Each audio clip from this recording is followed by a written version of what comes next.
मैं हैरान हूं,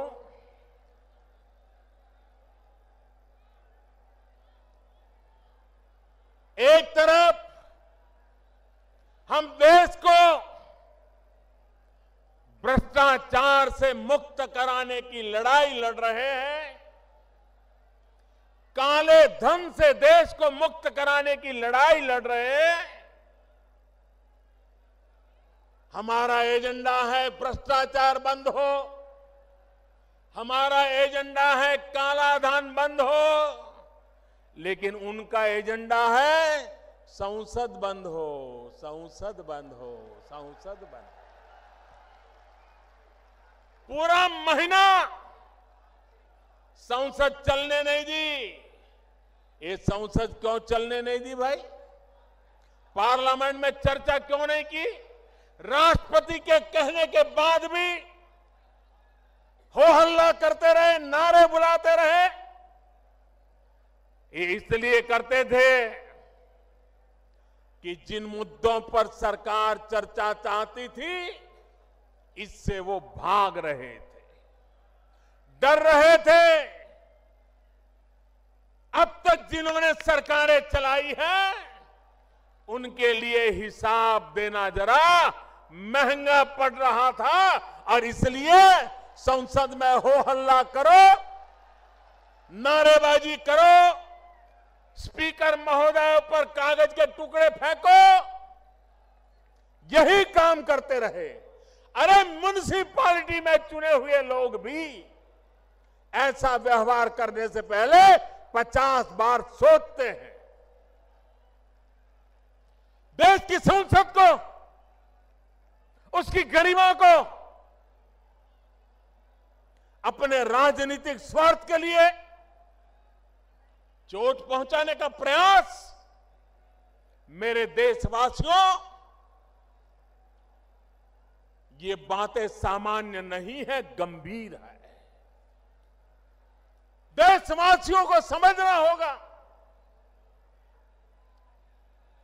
संसद पहले भी रुकती थी, संसद में पहले भी रुकावटें आती थी, लेकिन तब रुकावटें आती थी क्योंकि विरोधी दल मिलकर के बेईमानों के खिलाफ लड़ाई लड़ना चाहते थे, घोटालों को उजागर करना चाहते थे, घोटालेबाजों को सजा मिले इसकी मांग कर रहे थे, और इसलिए कभी कभी संसद में व्यवधान आते थे। पहली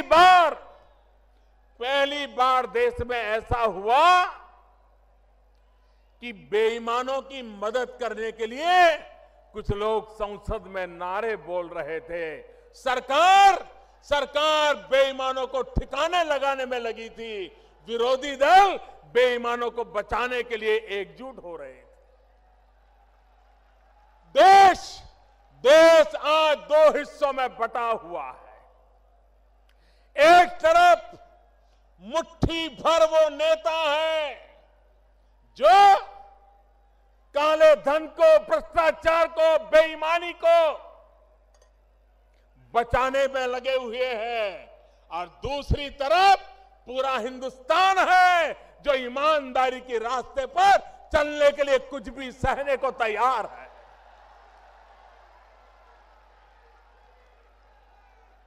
भाइयों बहनों, ये भ्रष्टाचार, ये काला धन, काला मन, काला कारोबार, यही है जिसने मध्यम वर्ग का शोषण किया है और गरीबों के हक को छीना है। भाइयों बहनों, आज दिल्ली में ऐसी सरकार बैठी है जो गरीबों को हक दिलाना चाहती है, जो मध्यम वर्ग को शोषण से मुक्त कराना चाहती है, जो देश में ईमानदारी के रास्ते पर आगे बढ़ना चाहती है, और देशवासी जिस ईमानदारी के लिए पहचाने जाते हैं, उसको लेकर के एक नई ताकत खड़ी करना चाहती है।